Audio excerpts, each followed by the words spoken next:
Hello and welcome to this review of my Logitech G413 Carbon. Yeah, I thought I'd kick off the new year with one of the biggest requests I've had since forever, a Roma G keyboard. This one is a donation from a viewer, thanks again mate, and it's on sale right now for $90 shipped, which makes it a kind of mid-budget keyboard. The styling of the board might look familiar to some, with its monochrome red backlight, black anodized aluminium top plate, floating switch design, and black keycaps with see-through lettering in small but relatively normal-looking font. Ring any bells yet? Oh yeah, the Corsair K70. Well, not a bad choice to be honest. It's really a matter of opinion which of the two you prefer, but I think this particular model of the K70 looks pretty good. The red lighting suits it much better than RGB effects do, and the later models came with a hideous gamer font that severely fucked up the look in my opinion. It's a bit of a departure from the styling of other Logitech boards which have a similar rounded rectangular shape, but when you look at it for a while you'll notice lots of little differences, such as the absence of dedicated media controls, a smaller top bezel, the switches have a floating look, you know, we all float down here, the font is different, and the logo is on the opposite side. Anyway, onto more tangible matters, the build quality is fairly typical for modern premium brand keyboards. It's fairly dense and feels well made, with a very thick braided cable, much like the Razer Black Widow I showed recently, but compared to that, this is over 300 grams lighter at just over a kilo in weight, and the smaller bezels and lack of a top case should make the Logitech more vulnerable to falls. It has the same stupid problem that the Razer had, which is that the screws are all hidden, which is a ridiculous anti-feature many boards suffer from nowadays. Seriously, fuck that shit. As mentioned before, the switches are Logitech's own Roma G switches, which they developed in conjunction with veteran switch manufacturers Omron, a Japanese company that make a wide variety of electronic applications. Among keyboard enthusiasts, Omron are most famous for their B3GS switch, which is a rather bizarre and over-the-top Alps-inspired design I reviewed a long time ago and which I will be reduxing in a month or two. Omron are globally more known for their D2F series of microswitches though, which are used in a huge variety of computer mice all over the world. If you open up any random mouse, like this one, which is also a Logitech, there's a very good chance you'll find Omrons inside. Anyway, Roma G switches were developed in 2014 by Logitech in conjunction with Omron as an alternative lightweight tactile switch, much like Cherry MX Brown, and released with the G1910 Orion Spark keyboard, which I was actually supposed to review for Tom's Hardware, except they mailed me the wrong model. The big idea behind this switch design wasn't, sadly, to get a better key feel, nicer sound, or superior reliability. It was to get more even-looking backlighting. I mean, really? At the heart of the switch, rather literally, is this square light pipe thing which is supposed to sit right on top of the LED, and the pointy texture thing on top more evenly distributes the light through the lettering on the keycaps and combats light bleeding away through the switches. Strangely, none of the switches on this board actually have this light pipe. It seems like it's been left out for some reason. So, does it actually work? Well, going back to the Corsair again, which uses a typical Cherry MX with integrated LEDs setup, there's a few things that you can immediately see. First of all, at maximum brightness, the lighting on the Corsair is much brighter, possibly because it uses integrated LEDs, which are much closer to the top of the keycaps than the surface mount ones in the Logitech, although I appreciate the difference is a little bit hard to see on the footage. But even if you dim it to approximately equal intensity, there's clear differences. The Logitech's light is also ever so slightly more orange than the Corsair's. One common flaw that you can look for if you want to gauge the quality of backlighting through keycaps is that secondary legends are often not as well lit as primary ones because the LED is located at the top, and on the Corsair this is plainly visible. It looks weird how the lighting just slopes off as you go downward. The other thing is that especially in floating switch designs like this, there tends to be a large amount of light that bleeds out from under the keycaps, and again, the Corsair has this in spades. So how do they compare? Well, in terms of evenness of lighting, the Logitech doesn't have the same obvious less lit secondary legends because the light is in the middle instead of on top, but on legends that aren't exactly in the middle, like the letter keys are, you can clearly see that the lighting diminishes in a circular fashion. It's not as obvious as it is on the Corsair, but still, this facet arguably hasn't really worked.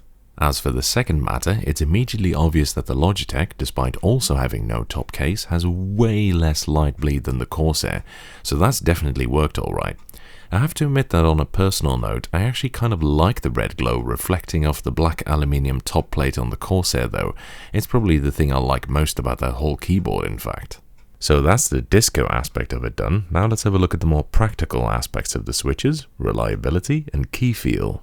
Well, in terms of reliability, it's hard to say all that much. I mean, it's rated to 70 million cycles, which is pretty high, and because the Switch has only been out for 3 years, I'm not sure any of these boards have lived long enough to legitimately wear them out.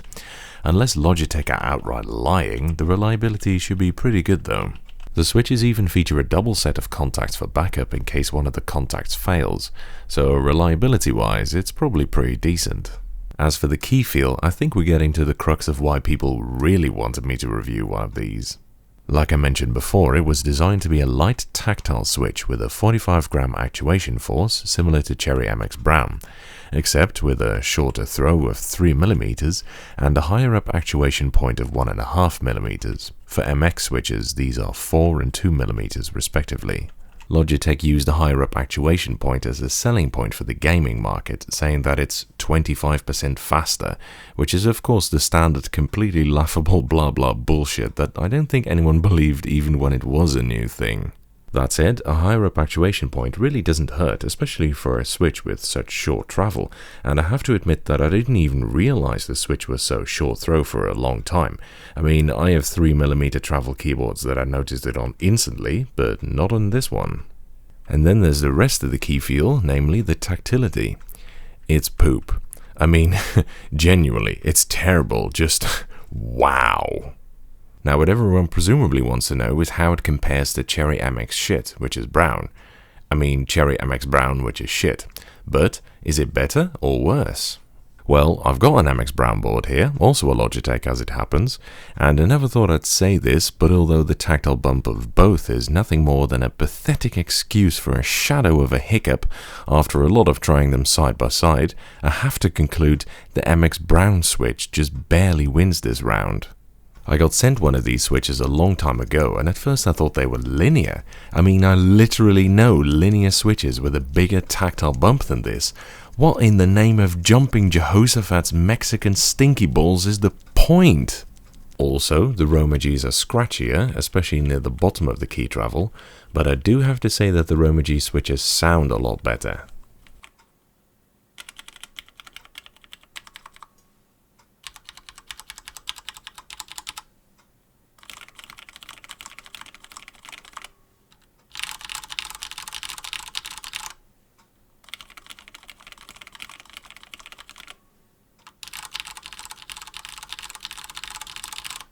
This is presumably because of what Logitech calls sound dampeners, but which are really just crossbars in the slider.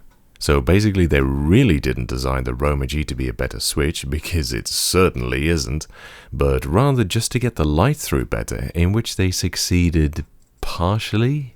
Another problem that comes with these Roma G switches is the keycap mount, which is unique to the Switch. In other words, you can't stick on your favorite custom and artisan keycaps.